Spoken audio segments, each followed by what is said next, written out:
I recorded the pod with Ray Ferraro earlier today, and while we were recording, an NHL club exec who shall remain unnamed sent me a note, and he said, "What do you think the percentage chance is that Doug Armstrong tries to parlay the success around Jordan Binnington?" And I'm like, ooh, okay. Because why not, right? Why wouldn't you?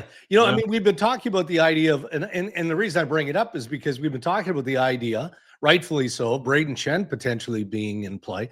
He's a captain of the St. Louis Blues. If Army decides that now is the time that they've got to renovate, well, there's two assets that probably aren't going to command more than they will right now with some of the contenders that may have significant need, injury, or otherwise.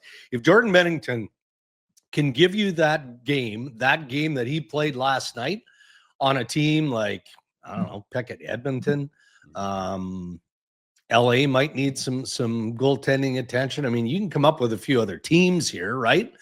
It's a big if, but he does now have that resume. I know that 2019 is 6 years ago, but just walk down that path with Craig Berube, which I did the other day, and he'll tell you that they probably don't win the Winnipeg series. Was a game 7 against Dallas overtime. He came up big there. Game 7 against the Boston Bruins in the Stanley Cup final, held them alive in that first period. Sure, there's been a lot of trouble in between, but evidently he still has plenty of game left. So we'll see what Armstrong and the St. Louis Blues do, if anything, with a guy like that. 2 years left at 6. That's suddenly not long. Modified no trade. Yeah. It's not just $1 million more than Joey Decord. Let's go. Yeah. Just a little bit, yeah. And Kevin Lankinen, who we'll talk about in a minute. But with the Binnington thing, it is amazing that how quickly it changes. 24 hours ago, we wouldn't be talking about him being a valuable asset to trade for necessarily. But how would you have had, because John Cooper, again, masterclass, you won. You did it the right way. Would you have gone Binnington the whole way? What would you have done if you're in the coach's shoes? Well, I wouldn't have. After the U.S. game, and it would have been unfair because there was no run support there for Jordan Binnington in that game either.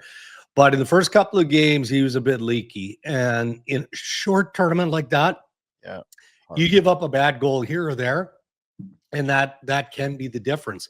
But I said this last night post-game in our coverage.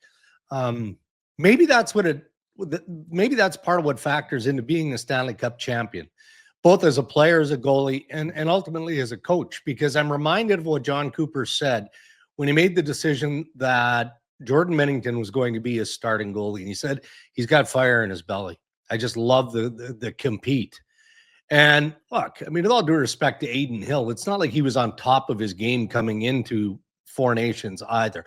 But is that one of those ingredients as part of that recipe for success that you don't know unless you've experienced and you've seen it firsthand as a head coach?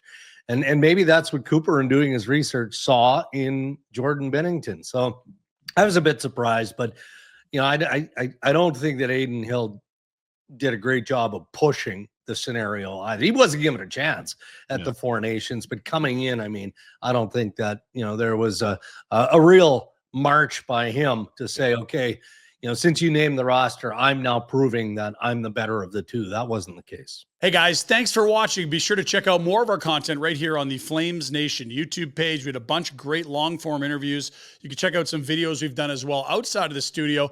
And of course, if you want more writing or merchandise stuff, flamesnation.ca or nationgear.ca. Appreciate you watching.